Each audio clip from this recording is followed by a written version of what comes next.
Guillaume Caniven, vous venez de remporter le 36e rallye du Rouergue. Votre sentiment là, c'est quoi? Ouais, le sentiment, c'est beaucoup de satisfaction. Et on a pris énormément de plaisir aujourd'hui et déjà d'être en tête ce soir, quoi, c'est vraiment énorme. Pour le rallye du Rouergue, c'est chez nous. Et les, les spectateurs, tout ça, et bien, je suis vraiment heureux d'avoir fait plaisir et dans les spéciales et en dehors. Et j'espère vraiment qu'il y aura une suite après ce Rouergue parce que pour l'instant, on n'a pas trouvé de budget pour continuer après le Rouergue. J'espère que ce sera un déclic pour continuer le championnat et dans des bonnes conditions. Ouais. La première chose à laquelle vous avez pensé après la ligne d'arrivée franchie, c'était quoi? Ben, je savais que j'avais bien roulé, mais quand même, je voulais attendre le temps de Jean-Sébastien parce qu'il y avait 18 secondes au départ de ça.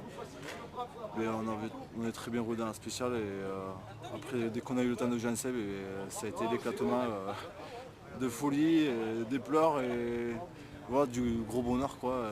Que des choses comme ça, il nous arrivent très rarement et donc c'est énorme. Est-ce que c'est le plus beau jour de votre vie aujourd'hui? Ah oui, ça c'est sûr.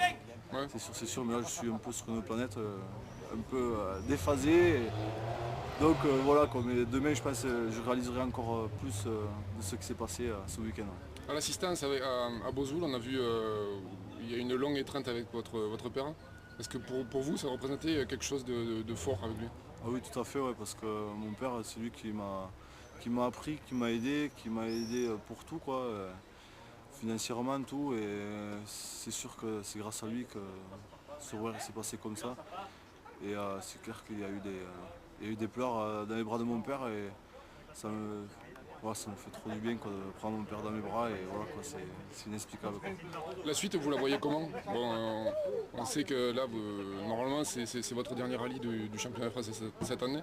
Ça pourrait, et moi, tout à l'heure, Joe Barroso nous disait que la situation pouvait se débloquer cette semaine. Ben oui, tout à fait, ouais, on a des ouvertures, mais pour l'instant on n'a rien de finalisé, alors on ne peut pas s'exprimer comme ça, quoi. Mais c'est sûr il faut qu'on cherche, quoi, et chercher, on n'aura pas le temps de bronzer à la plage cet été, ça c'est sûr. Allez, justement, les prochaines heures, les prochains jours, ça va être consacré à quoi? Ben, un peu le boulot et chercher les sous tout le week-end, quoi, et pour pouvoir être au Mont Blanc, quoi, dans des bonnes conditions, quoi, ça c'est sûr. Avant le début du rallye, est-ce que vous aviez envisagé une victoire voyez, on sait que Patrick Henry était favori. Après, il a cassé. Est-ce qu'à un moment, vous êtes dit, bon là, celle-là, il faut que j'aille la chercher absolument? Ben, on y croyait sans y croire, mais le Rouergue est tellement long que la preuve, il y a eu des soucis. Patrick Henry qui est sorti, Rocher qui a des soucis mécaniques. Bon, mais ça, c'est à l'heure du rallye. Moi, le Rouergue, je le sais parce que j'ai souvent pas fini. Alors, mais c'est clair que hier après-midi, on voulait garder cette victoire, ça c'est sûr. En tant qu'Aveyronais, le rallye du Rouergue, ça représente forcément quelque chose. Et quand on est pilote, ça doit être un monument. Là, ça doit être une fierté énorme. Ah, mais c'est sûr, c'est une fierté là. Je sais pas si je vais garder le sourire pendant 15 jours. Je vais avoir des crampes, mais ça sera naturel, alors c'est beau, quoi. Les premiers mots que vous avez échangés avec votre copilote Sébastien Grimal, ça a été quoi? Là oui, là oui. Ça a été ça. Ouais. Ouais, c'est énorme parce que dans la voiture on vit quelque chose à deux, quoi, et quand on est dans le feeling, tout, c'est énorme, il se passe beaucoup de choses dans la voiture. Ne croyez pas qu'un copilote, il envoie que les notes, quoi, il prend énormément du plaisir à côté quand ça marche très bien, ouais, tout à fait. Ouais. Là, c'était la voiture pour gagner. Est-ce qu'avec une autre voiture, vous auriez pu faire la même chose? Ah ben c'est sûr, une versée, c'est sûr qu'on peut faire mieux, quoi. Mais une S2000 elle est fiable et en plus avec l'équipe Barroso ils m'ont fait une superbe voiture à mon goût, mon style de pilotage et ça je les en remercie énormément, quoi.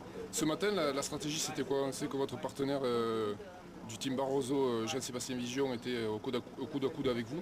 Ça a été quoi? Se dire on attaque quand même? Parce que lui, il a fait une grosse attaque dans la première spéciale.